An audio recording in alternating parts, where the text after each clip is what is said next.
Republicans, voter suppression obsession may end up helping Democrats. The GOP convinced itself it could only win with a smaller, wider electorate. The polls show that that's just not true. Yeah. This is because of the Democratic Party, like I said, over and over again, securing major dubs with the white voters now. There is a bit of an attitude shift occurring. It's not like a complete party shift or anything like that. But the Democrats are capturing a lot of the suburb voters that are historic Republican Party voters. Voters are hitting the polls for Black voter support for Trump up from 4% to 23%. Super Tuesday, the biggest day of the presidential primary season so far.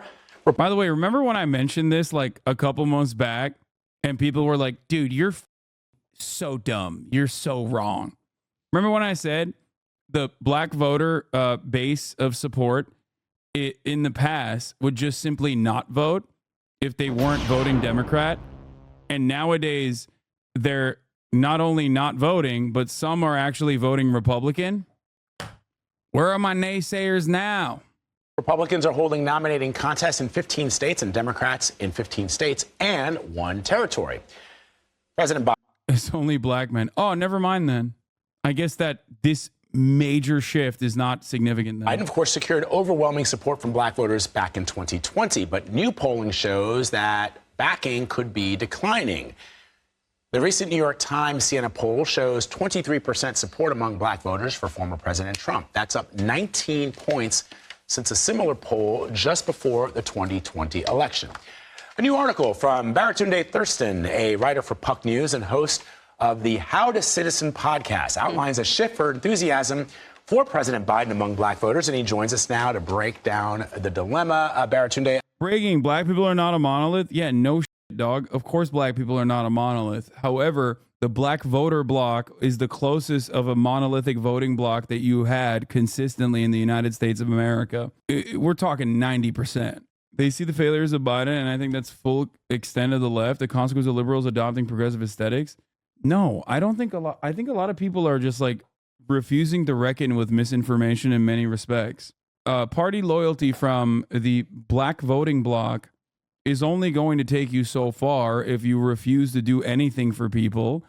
And if the other side is like taking advantage of misinformation and taking advantage of your inability to like do anything for black people and just simply rely on them as a voter bloc, and also simultaneously hammering on narratives that actually do work well, that can cut through the reliable voter strategy. It's the same thing that I mentioned with the Hispanic voters in places like Texas and in places like Florida. I read you religiously at Puck.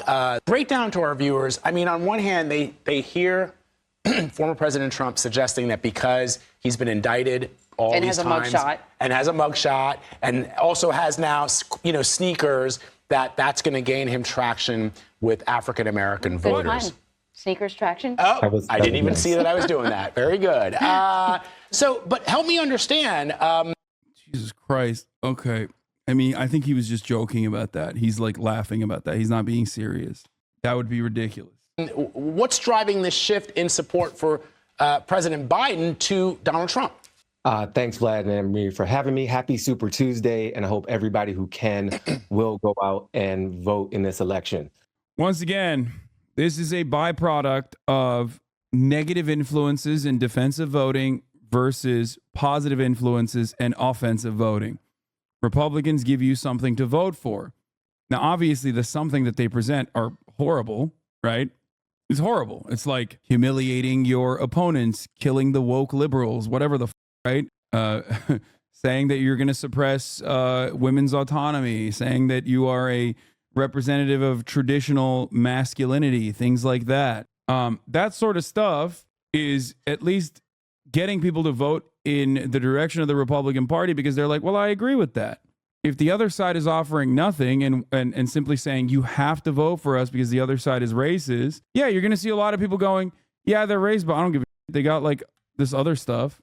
This is the reason why wedge issues even exist, and this is the reason why the culture war exists in the American political space and is probably the most moving part of American politics. There are so many. There's a reason why there are so many like union steel mill workers, right, in the United States of America that go and in places like Ohio or places wherever the they are, go and vote for the Republican Party because they don't think the Democratic Party is defending unions for understandable reasons, at least historically in pre-Biden, I would say, pre-Biden's NLRB.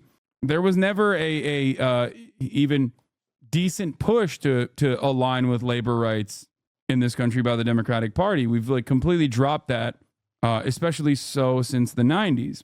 So if you are in Ohio, if you're a union factory worker in Ohio, and neither party seemingly represents unions, and I'm not talking about Biden now, okay, pre-Biden. If you're in Ohio, neither party represents your interests, but at least you like your gun, and the Republican Party keeps saying Democrats are going to take your guns away, and that the only way to protect you is by making sure that you vote Republican. That way you can keep your guns and maybe even get cooler guns. You're going to vote with the gun guy. That is, in professional political lexicon, known as single issue voters. That's what it is. And there's a lot of them in this country. What are the single issue voters for the Democratic Party? It's never something that the Democratic Party actually has created. It's, as a matter of fact, still defensive against the Republican Party strategies. Work in a union factory in Ohio, can confirm. Yup. As a black guy, I honestly just think that Trump has activated black people who don't typically vote. Yes. But the question is how? Because this goes along with what I was saying. Black people, historically, post-civil rights, either vote for the Democratic Party or they don't vote at all, which is why out of the eligible population of black voters, out of those who do actually end up voting, you see 90% of black people voting for the Democratic Party, at least 90, sometimes higher than 90. It's like 4%, sometimes 8%, but that's it. So what is causing the black voters who previously demonstrated apathy to go out and vote? Well, there's something that they want to vote for on the Trump side. You know what I mean? Can we stop saying black men tend to be? What do you mean? Black voters in the South are also very conservative. There's always been a contingency of black voters that vote Republican, but an increase of black voters voting for Trump is 1,000% a failure of the Democratic Party. Exactly. Yeah. But black voters are definitely in the South are very conservative, but a lot of older black voters are conservative. Also have, this is a key factor that I don't think people consider. We're talking about people that also still own their homes, like homeowners from a time when they were able to. There's certainly generational differences, social conservatism at play, class interests at play. However, having said all of that, historically speaking, it's not even a question. It's not even a question at all that the black voting bloc historically has voted for the Democratic Party in overwhelming numbers. Shouters keep saying black men are conservative, lumping us into a category, and I'm asking them to stop. Oh, okay, got it. No, black men are not conservative. Older black voters, just like older white voters, are socially conservative. That's it. And they also, oftentimes, just like older white voters, have economic conservative perspectives as well that align with their class interests, with their class values. That's it. Not any different.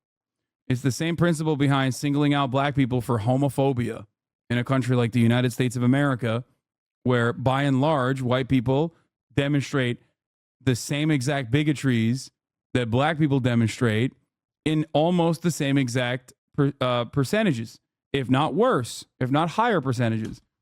Anyone that immediately does that, I see that as a red flag.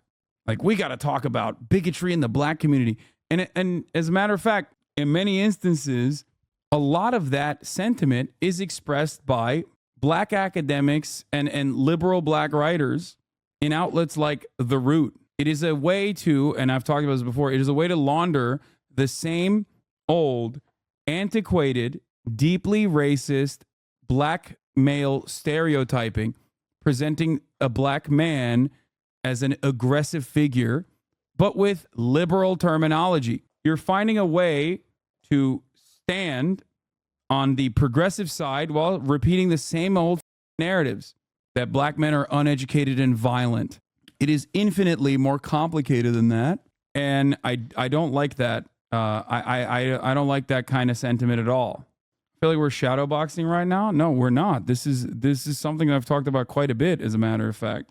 But I do see the Democratic Party's inability to capture the attention of many voters, especially less educated voters, and the Republican Party, through a concerted effort of misinformation, propaganda, and hammering on social conservatism that exists in every facet of society, but especially more so in less educated facets of society.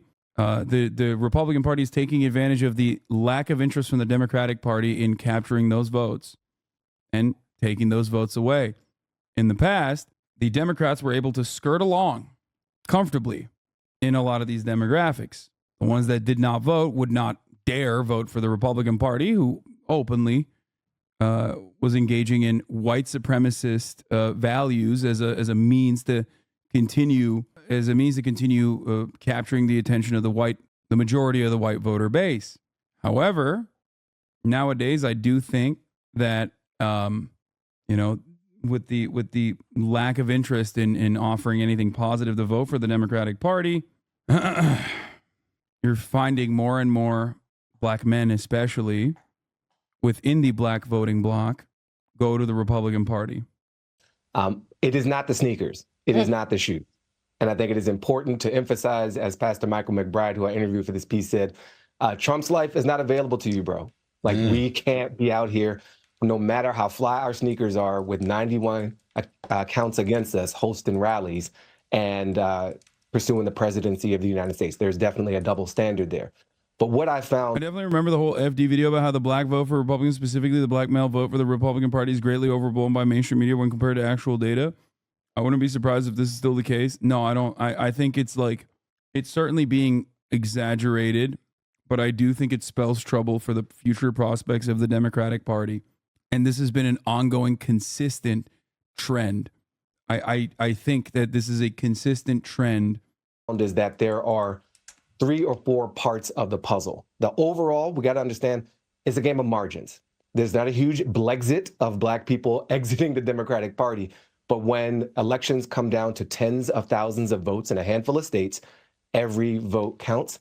And there are some that are not willing to be counted for Joe Biden. For instance, there are issues of concern about the economy, justice agenda, and basically promises made that haven't been fully delivered on. There's challenges with how this administration has supported Israel in its bombardment. I mean, how are we not going to talk about this with the uncommitted campaign and how successful it was in a place like Detroit? You know what I mean? People are literally forgetting that there are plenty of young black voters which would normally vote for the Democratic Party, just like the rest of the voter blocks in that same age demographic, not wanting to vote for the Democratic Party. It's that simple. That's literally, that's it. And Biden is demonstrably refusing to even hear out a lot of these demographics that the Democratic Party consistently takes for granted. It is nutty. And a lot of the interests of these demographics, specifically younger voters in general, anything under the age of 40, for example, that normally allowed Biden to win in the last election, everything that they're doing right now that positions them as the party for the real, like, educated, wealthier former Republicans in the suburbs and whatnot is directly at odds with those other demographics that voted consistently and reliably for the Brandon regime. And when those when those voters don't vote or don't poll as though they're going to vote for the Democratic Party, all of a sudden there's less voters overall and there's less black voters overall. So there's a higher percentage of black voters that are seemingly voting for the Republican Party. My very libbed up black father voted no preference today without me even telling him. It's an actual campaign. He voted to explicitly he told me he explicitly voted no preference to protest the war in Gaza. People are tired of the Dems. One thing you have to remember is that as people who are genuinely really interested in politics in this community, we observe a pattern of voting behavior that is very different than the average person. The average person is not motivated to do harm reduction. a lot of the people that don't vote. That's why there's a fucking plurality of people that don't vote in this country. Something I keep repeating over and over again for a multitude of different factors. But one of the significant factors is that if you don't have something to vote for, you're not going to go out and vote, especially when there are also logistical hurdles into voting. That's it. It's that simple. In many ways, it is that simple. And yet, for some reason, people refuse to reckon with that. And it does seem like a lot of the Democratic Party professionals are professionally refusing to recognize that. The notion that harm reduction voting is the only way that the Democratic Party will ever win elections is a devastating prospect for the future of this party. At a time when, if they had a more positive approach, when they actually could show that they have like something to vote for, they should be winning by massive margins. For so many people on the ground who don't experience democracy, that kind of message doesn't fully resonate with enough people. So we're starting to see some of his numbers slip from 91% in the last election down to as low as 75%. Again, massive majority, but margins coming. That is really, really fascinating. You've seen with his campaign, it really did kind of start with this defender of democracy narrative, and then they've started to change that dialogue as maybe they're realizing that it's just not hitting people. You brought up something else, though. Oh my God, you guys are disgusting. There's a couple Dan's Gamings in there, but why does that ew look like you're turned on by it or something? Middle East. One of the things that we have been seeing are black pastors, black churches organizing in support of Palestinians. Is that having an impact on Biden's support among black voters? I am sure it is having an impact. And I want to be so holistic in my representation of what I think is going on here. This is not simply a case of black Americans or black voters choosing a side over another side, but there is a flagrant humanitarian crisis playing out. There are orders of magnitude, massive amounts of death, of starvation, of siege that are playing out, and an administration which was very slow to call for any sort of humanitarian pause, humanitarian corridors in this conflict. And these pastors, one of whom I spoke to, are feeling this from not just their parishioners, but their community and their constituents. There is, as one of them put it to me, a moral conundrum here. And there's a level of frustration that so much U.S. money and U.S. weaponry, so essentially in our names, is going to what's playing out on everybody's screens and everybody's pockets and everybody's phones. So there is a deep sense of catastrophe playing out, not only from afar, but that we are playing a role in. And that is a very hard pill for some people to swallow, even as they also stand with a lot of the alliances we have experienced with the Jewish community here in this country. But Baratunde, help me understand then, is there a sense that you will not vote, a voter who feels this way will not vote for President Biden, or perhaps not even vote for President Trump? But it doesn't strike me that there's nothing in Donald Trump's past that has suggested that he is a friend of the Palestinian cause. If anything, it's been the opposite.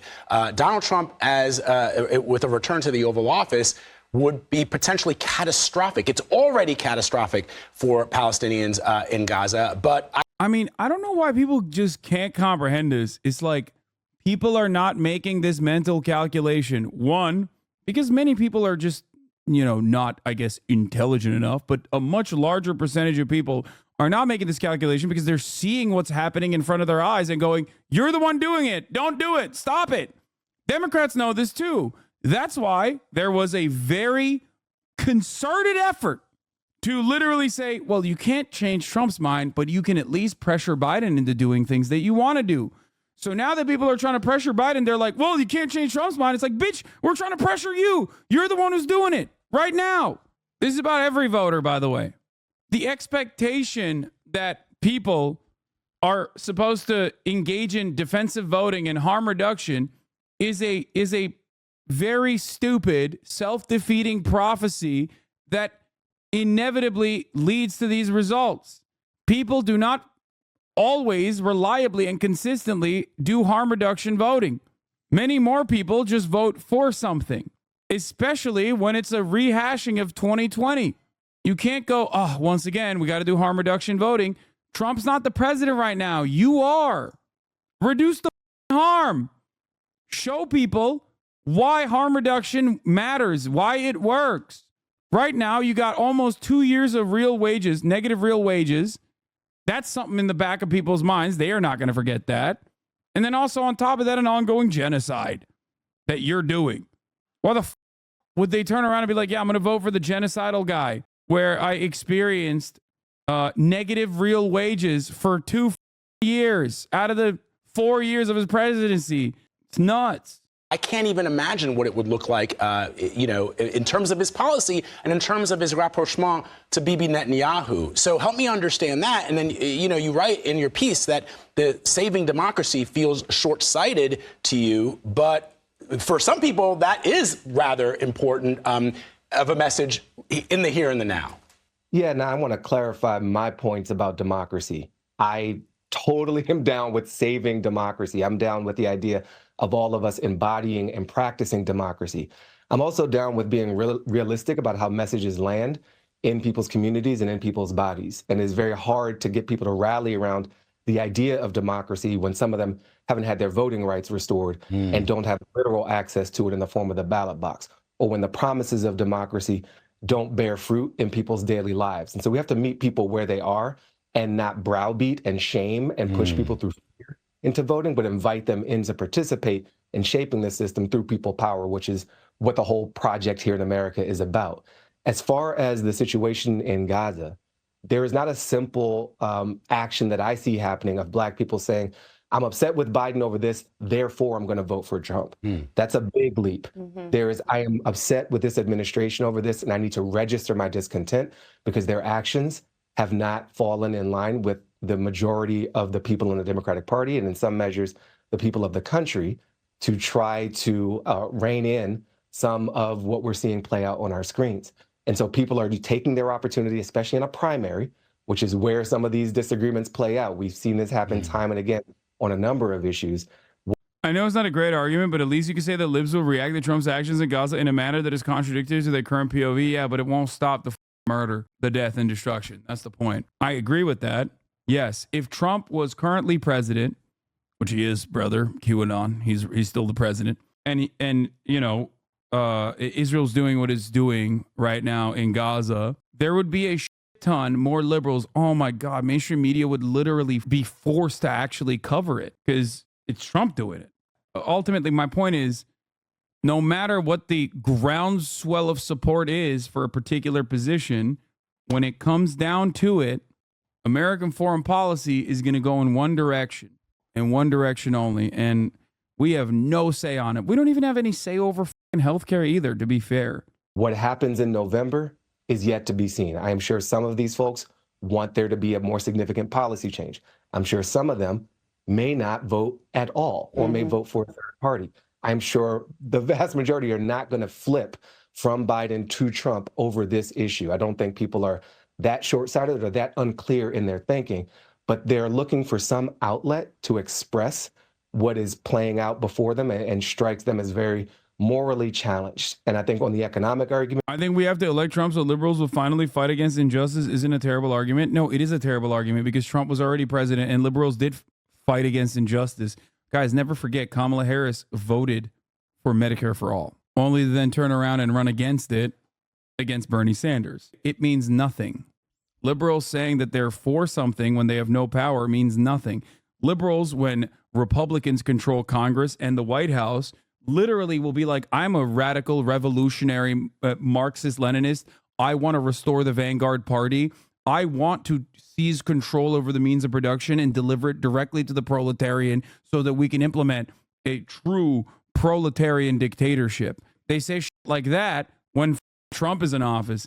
And then the moment that they're in it, the moment that they sniff a crumb of power, they're like, we should kill communists, actually. We're the ones who are going to be doing the most communist killing. It's not a real thing at all. If you're in a community that hasn't received resources, that is being reflected back in a tough on crime language from the 90s, and you see a surge of financial resources in a war, but you don't see a surge in your own community, which sometimes feels like it's at war, then that's a sense of disconnect. As Pastor Mike told me, a sense of dissonance.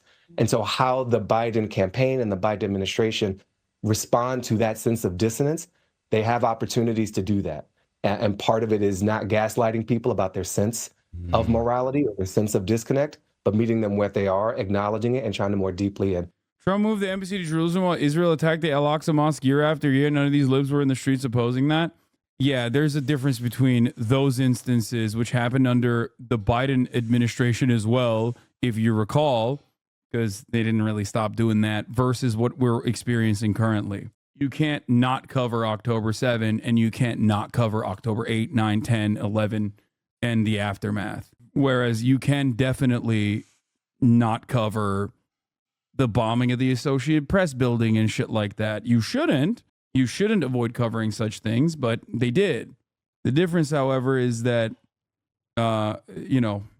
this is an issue that basically opened up the eyes, in my opinion, of a shit ton of liberals and even some Republicans alike, as it pertains to Israel's devastating, unconscionable acts. Think about many people, even in this community, that for the first time ever came to terms with Israel being an apartheid state. This is the first time many people even found out what Israel was. It's crazy because Israel's been doing this for 75 years, never to this severity, I guess, but still, there are a lot of people even in this community that have just found out about it. And it's not like I haven't been covering it for 10 years. I have, but it doesn't matter. People don't see it. Now to a major international issue affecting the campaign, America's policy in the Middle East. Young people's favorability of Israel dropped 26 points in a year. In 2023, 18 to 35-year-olds had a 64% favorability. Now it's at 38%. That's a 26-point difference, dude. 11 points for 35 to 54-year-olds. Yeah, boomers don't give a f. Why? Why is 55 plus 74 to 71? Think about that. Why? They don't got access to social media. They only watch TV. That's it. That's the difference here. If you even get a crumb of social media feeds and you get news from social media, you're going to be like, this is fucked up. Old people, on the other hand, their social media feeds are so brain broken. That's the one feed that doesn't receive any pro-Palestinian messaging or any messaging at all from what is going on in Gaza. They also have a lifetime of pro-Israel propaganda that was, that was hammered into their brains. It's crazy that this is favorable Israel and then favorable Palestinian Authority. It's like, just say Palestinians. The Palestinian Authority is a very unpopular figure, is a very unpopular organization.